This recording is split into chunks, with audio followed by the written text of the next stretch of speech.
remember, the baddest one hit.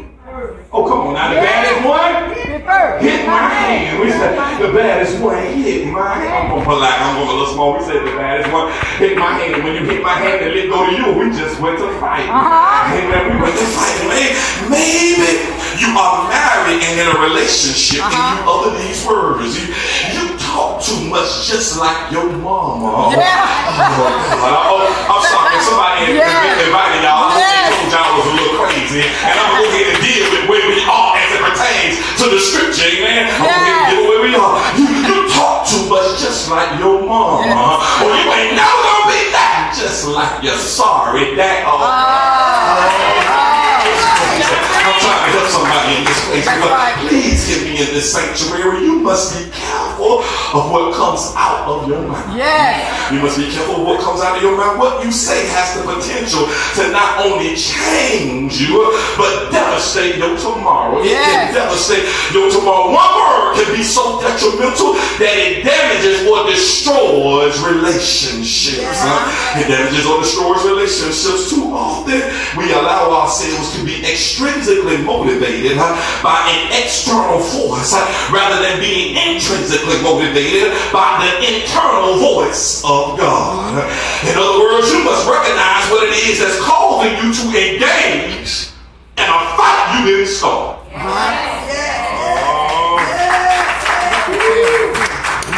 You gotta recognize what is it that's causing me to engage in a fight that I didn't even start. I don't even know how we got to this point. So today it is my assignment to help you understand why you don't need to fight. The enemy needs to know the reason you don't need to fight is because the one who is fighting for you is bigger than you. The one who is fighting for you is better than you. The one who is fighting for you is greater than you. And the one who is fighting for you is more anointed than you. And his name is Jesus. In our text we find King Jehoshaphat being invaded by Moab. What's ironic is the fact that he doesn't get attacked by the enemy until he rids the kingdom of the enemy and all his contents. In Matthew the 12th chapter, Jesus talks about how the enemy uses unclean spirits. And he says when the unclean spirit is going out of the man, he walketh through dry places seeking rest and findeth none. You come to church, you give your life over to the Lord, you got yourself cleaned up, you're happy, you're excited, and you're going to run on and see what the end going to be. But that unclean spirit is a little sensitive. Amen. He's a little sensitive about the fact that he just got kicked out of his home. So it says he makes up in his mind, I will return into my house from whence I came, and when he comes, he will find it empty and swept clean. And it's there he goes forward and he taketh with himself, get this, he taketh 7 more that's even wicked than he is.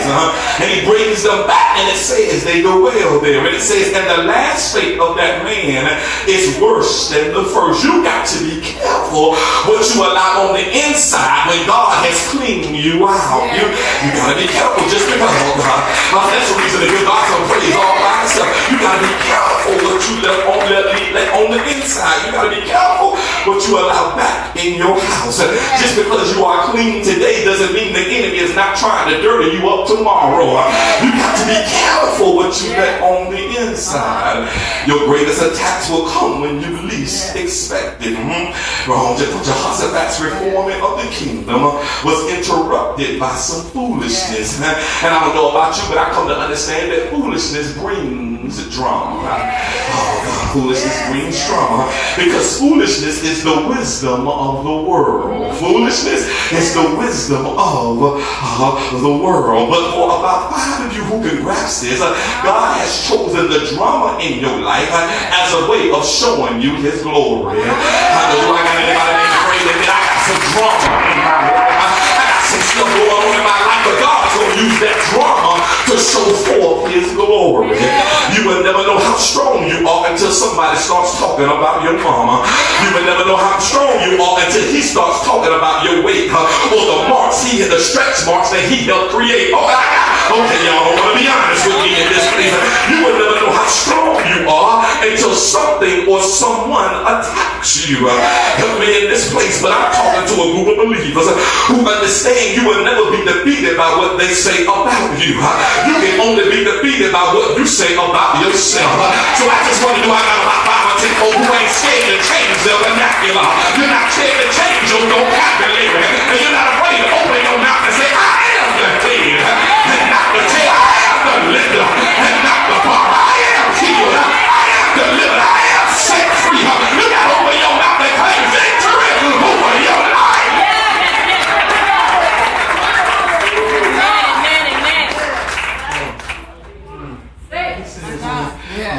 When Jehoshaphat got word of the invasion, the enemy had already entered the kingdom, and he began to fear. Oh God, some of you need to hear this, and you can attest to the fact that your best work is done under pressure. Your best work is done under pressure, and some of your best results were due to the pressure that had been applied in the midst of your situation. Oh God, Matthew 26 introduces us to Gethsemane, which means place of pressing. It means place of pressing. When Jesus went to the Garden of Gethsemane, he endured the pressure of not what was already present, but what was about to come. Oh God, let me in this place. He endured the pressure, and we are reaping the benefits of those results. All right. Some of y'all know where to give God praise. Because Jesus endured the pressure, you're reaping the benefits of those results. Because the Bible declares he was wounded for our transgressions, and he was bruised for our iniquities. There are some people connected to you who are going to reap the benefits of the pressure you endured. Your kids are going to reap the benefits. Your spouse is going to reap the benefits. Your family is going to reap the benefits. You got some co-workers who don't have a clue how much pressure you are under, but because you endure the pressure, they're going to reap the benefits. Why? Because you did. Oh no. Your neighbor say, my family blessed because of me. My job blessed because of me. My community blessed because of me.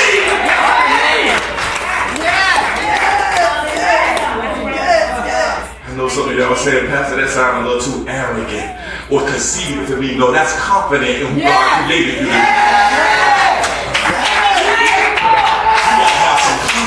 About yourself. Oh, Jehoshaphat's fear triggered a human emotion that would either cause him to fight or take flight. But he refused to do both, and Jehoshaphat did something that many of us need to do more of. He began to pray. He began to fast. And whenever the enemy invades your space, he will use his secret weapon, which is pressure, in order to stress you or depress you. He uses pressure. But the enemy keeps forgetting, when he keeps forgetting this pressure produces oil. You will never get the best that an olive has to offer unless it's put under pressure. Pressure produces diamonds. Oh God, you have to go digging for diamonds, which means it's been under pressure. Pressure produces innovative ideas and creative thoughts. Pressure causes us to move outside the box and causes us also to move outside the lines. Pressure frees us from the bondage of our comfort zone and pushes us out of fear into humility. Fear causes us to operate in an average state of mind. But when pressure is applied to the fear, we can no longer trust our instinctive ways. Pressure causes us to trust God. I want to know, I got somebody who's not afraid to look your neighbor in the eye and say, neighbor, I thank God for the pressure. You looking at the wrong neighbor. You better look at the neighbor on the other side and say, neighbor, I thank God for the pressure. He's making me. He's creating me. He's constructing me. I'm in the hands of the Father. I thank God for the pressure. Thank you, God. Yes. He says, what God has in store for you causes you to do more than the average. It causes causes you to do more than the average. Average people have big dreams but a small work ethic. Yes.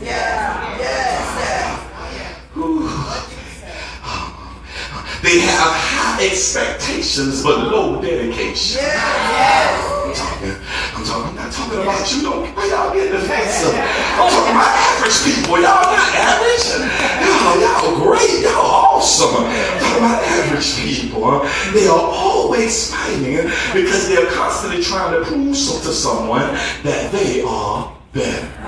They're constantly trying to prove to someone that they are better. But for about 10 of you under the sound of my voice, the reason you don't have to prove you are better is because you don't serve an average God.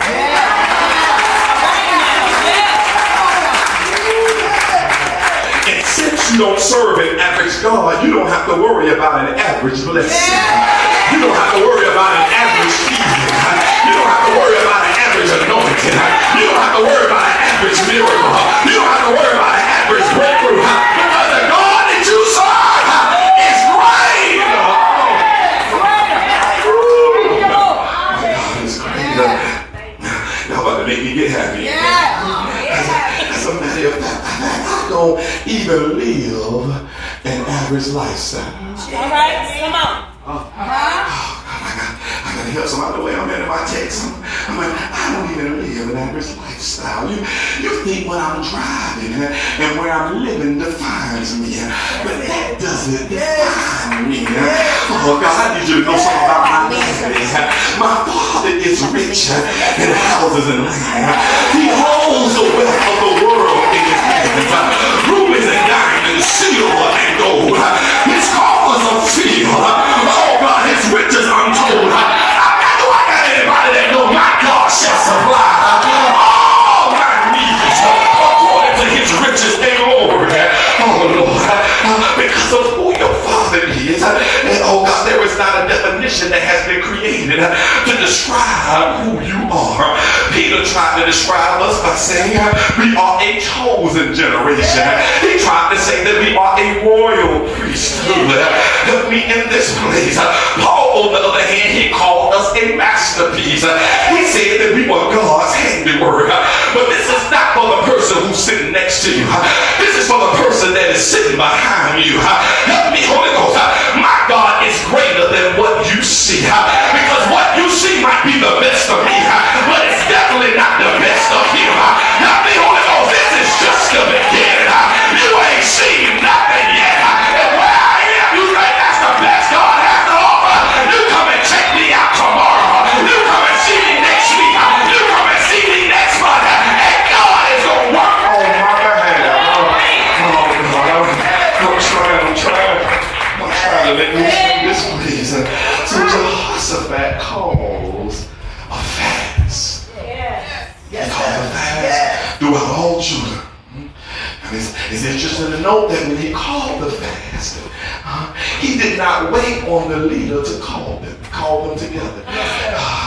The people didn't wait. They didn't wait on Jehoshaphat, but they called themselves together. When the people called themselves together, Jehoshaphat stood in the house of the Lord and began to pray what I believe is one of the greatest prayers recorded in the Bible. You gotta read that when you get home. It's in this text, 2 Chronicles. And after praying, the Bible denotes that all Judah stood before the Lord. Which signifies they were with one accord. They were with one accord. When we are with one accord, the Spirit of the Lord will come into the midst of the congregation.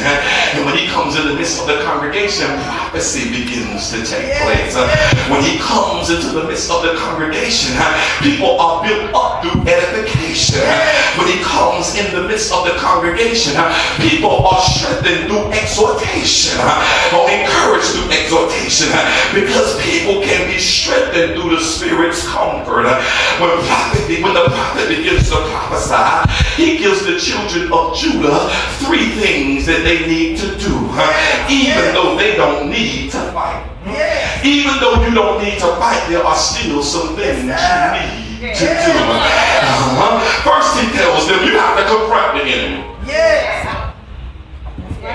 I'm gonna leave it alone. I ain't gonna mess with it. I'm not gonna deal with it. I'm gonna just leave it alone because it ain't even know, 5 years done went by, 10 years done went by, 20 years done went by, 50 years done went by, and that thing is killing you slowly because you never confronted it. Yes. Oh, Lord, help me. Yes. He tells him, he says, tomorrow go ye down against them. And if you ever want to be free from all that's oppressing you, you have to confront what you and others just like you have been running from. You gotta confront him. You would never conquer what you refuse to confront. I better say that one more time. You would never conquer what you refuse to confront. Confrontation does not have to be adversarial, but you must refuse to live in denial about the issues or the enemies you need to confront. You can't be in denial about it. Some of you are saying to yourself, he's saying issues and enemies like I got a whole lot of something. You do. But stop lying to yourself. You do got a lot of issues. You do got some problems that you're dealing with. And if you don't get that stuff under control, it'll start reproducing after itself because it's never been confronted. That's why you got to deal with it. To not confront things is unhealthy. And when you don't confront it, you can't kill it. And if you don't kill it, it can only get worse. But when we confront the enemy, we stop him at the gate by immobilizing him, as the Bible declares. When the enemy comes in like a flood, the Spirit of the Lord will raise up a standard against your doubts. The Spirit of the Lord will raise up a standard against your worry. The Spirit of the Lord will raise up a standard against your silent frustration. Those things you're thinking about and worrying about that nobody knows about. The Spirit of the Lord will raise up a standard. Do I got anybody that's not afraid to admit? Oh, help me, Holy Ghost. Trouble come out at night. Whenever I try to go to sleep, the enemy won't even let me rest my head. Help me, Holy Ghost. The enemy is fighting me with fear. The enemy is fighting me with depression. The enemy is fighting me with worry. Why? Because the enemy knows if I start dreaming, God gonna show me what he has for me. And if I can dream about it, I can be about it. And if I can be about it, I can do it. Wake up the dream that's on the inside.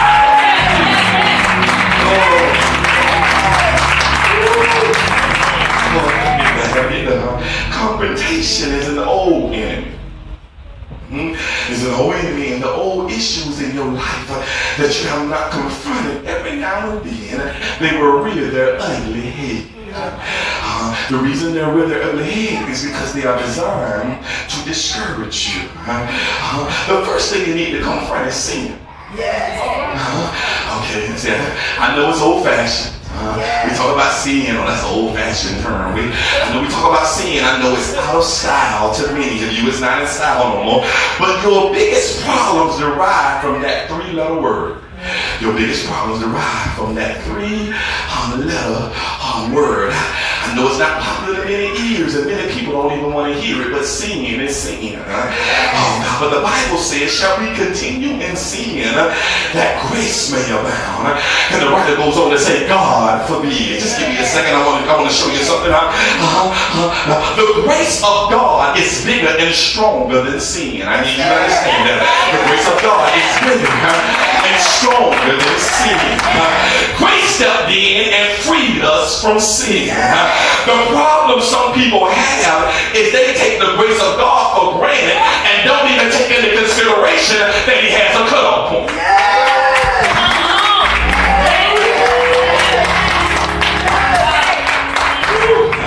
Okay. After a while, I gotta wash my hands, I gotta cut off point. Secondly, the most lethal weapon the enemy could ever use against you is you.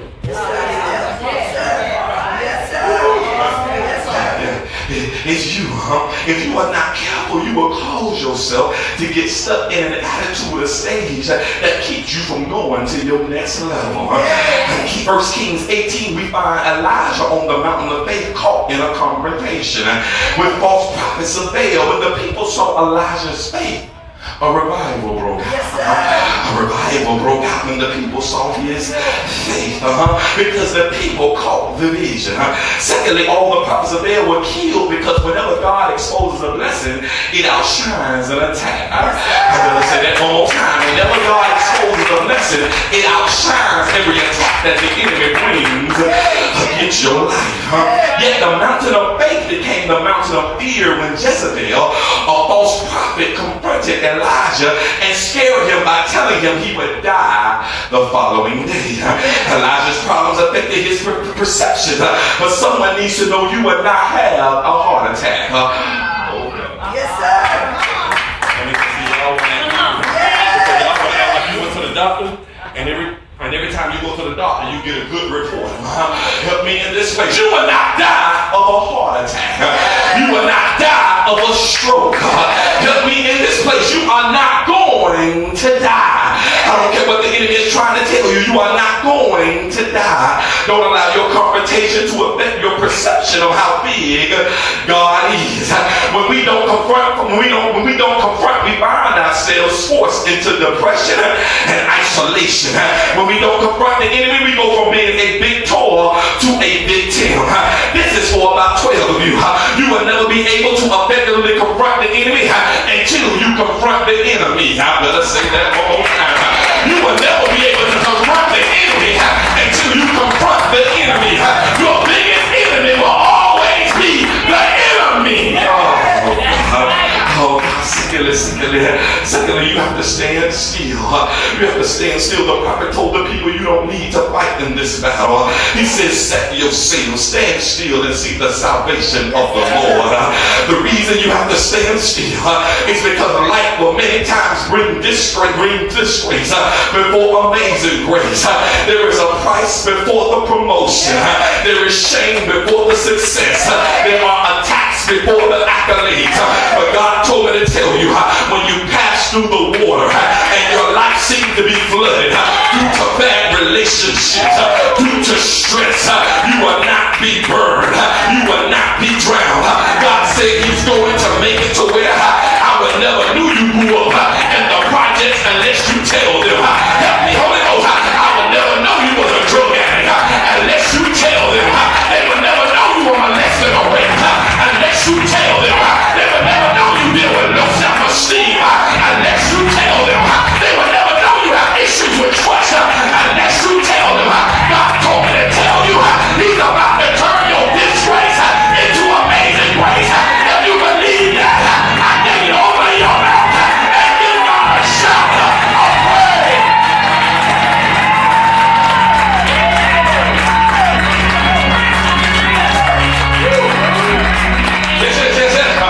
Okay. The crisis you are facing is only a divine declaration that God is getting ready to either prosper you or elevate you. Don't reject the miracle. Just be willing to stand in the midst of it. You don't have time to surrender. You don't have time to turn a blinded eye and act as if nothing is happening. But stand still. Stand still in the midst of your storm, because God is turning your storm into opportunities. All because you chose to stand. I know it seems tough. I know it seems rough. I know you shed some tears. And I know you have some sleepless nights. But I need you to stand. Stand in the midst of the pain. Stand in the midst of the hurt. Stand in the midst of the disappointment. Stand in the midst of the letdown. Stand. Stand. Until God gives you strength from on high. Stand until the way is made. Stand until the door is open. Stand until your son come home. Stand until your daughter come home. Stand.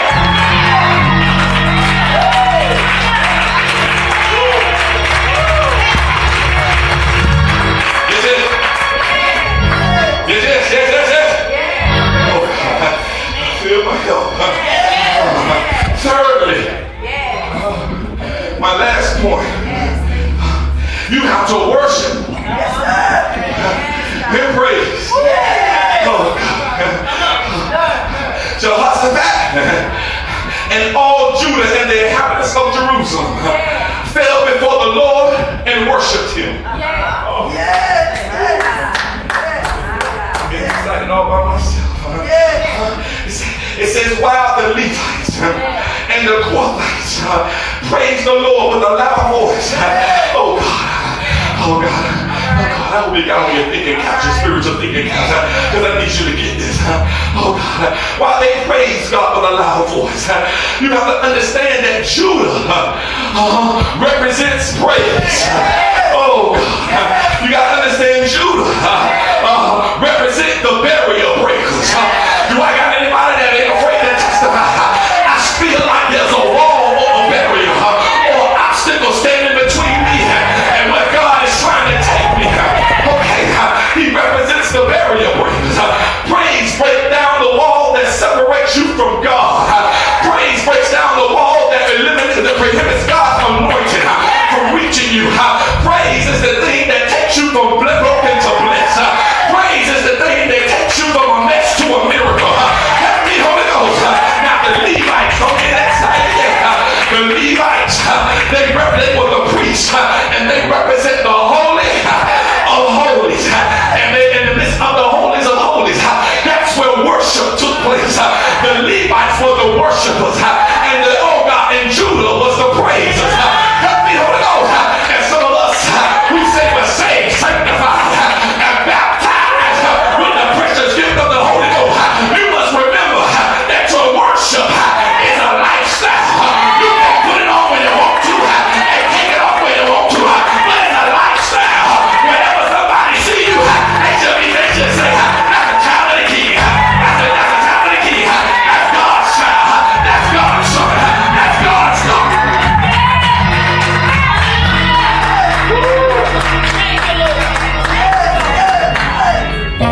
Okay, I'm trying to keep from messing everybody up. I'm trying to walk you through this. I'm getting excited. Here God shows us when we choose not to fight, He will confuse the enemy.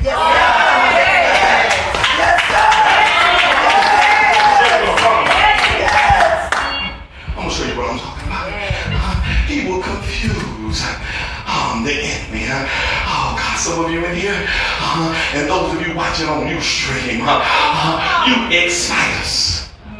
Jesus. You ex-hustlers. Jesus. You ex-gamblers. You ex-drug dealers and drug addicts. In this place, a lot of you are exes and some of you are still working on it. Let's just see how they get me going. Okay. A lot of you are exes and some of you are still working on it.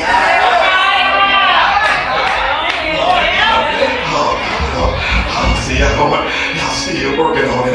But God made a praiser. You gotta get this, Judah, he calls Judah to worship. And he calls the Levites to praise. Again, Judah is the praiser and the Levites are the worshipers.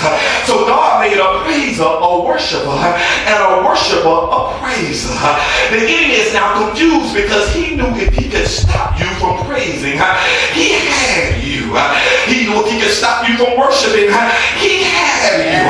But I need you to look at your neighbor and say, neighbor, God flipped the script. Help me in this place. God flipped the script. I'm going outside of what I normally do because any day now God is coming to my rescue.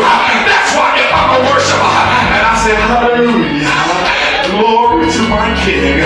Lord, you're so awesome. Lord, you're so wonderful. I'm going to take it up a notch and say hallelujah, glory to my King. Lord, you're wonderful. Lord, you're awesome. God, I give you the highest praise. If it had not been for the Lord who was on my side, I don't know where I would be. Help me, Holy Ghost. Some of you can testify. I've been young and now I'm old, but never have I seen the righteous forsaken or his seed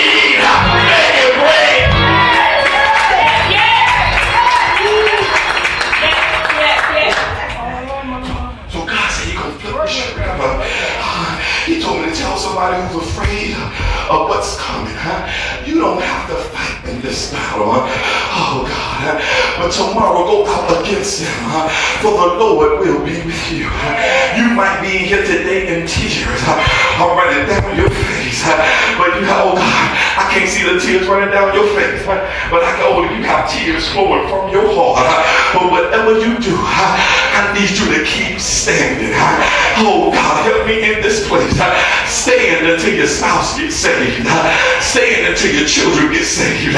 Stand until your finances change. Help me, Holy Ghost. I need you to stand. As a matter of fact, I need you to look at your neighbor one more time and say, neighbor. And I need you to do it with some attitude. I need you to say, breakthrough. I'm sorry they didn't tell you it's a talking church. We talk to each other here. I need you to say, neighbor, breakthrough. Help me, Holy Ghost.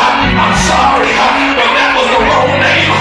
I need you to look at another neighbor, and I need you to get some attitude. You can roll your neck, you can roll your eyes, and you can put up your set, but I need you to get an attitude and say,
My spot. Yeah. My spot. Yeah. He didn't ask no questions. Huh? He didn't say what's wrong. Yeah. When he seen that it didn't look right. Yeah.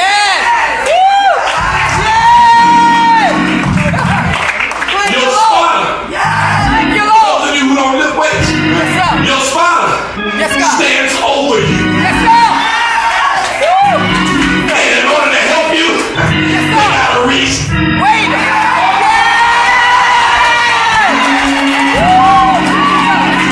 Which means my spotter sits up high, but he looks down low. And I don't care what's going on in my life.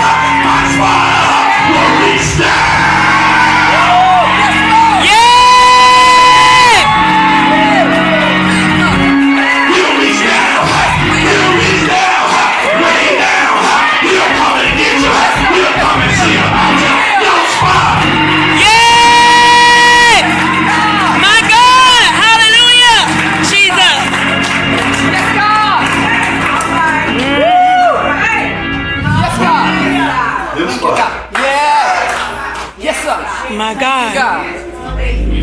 Yes, Tell God. you about your spotter. Thank you, God. Wait, hold on. Because my wife tell me I'm doing spell on people.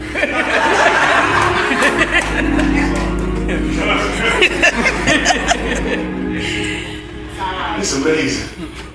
Even when you don't even ask for your spot. Yes. It's amazing. Yes, Jesus. You don't even ask for it. Yes. But he's always watching. Yes, sir. Yes, sir. You don't even ask for him, but he's always watching. Yes. Woo. Yes. Look at my baby down there. I see it. Yes, God. I see it every need. I hear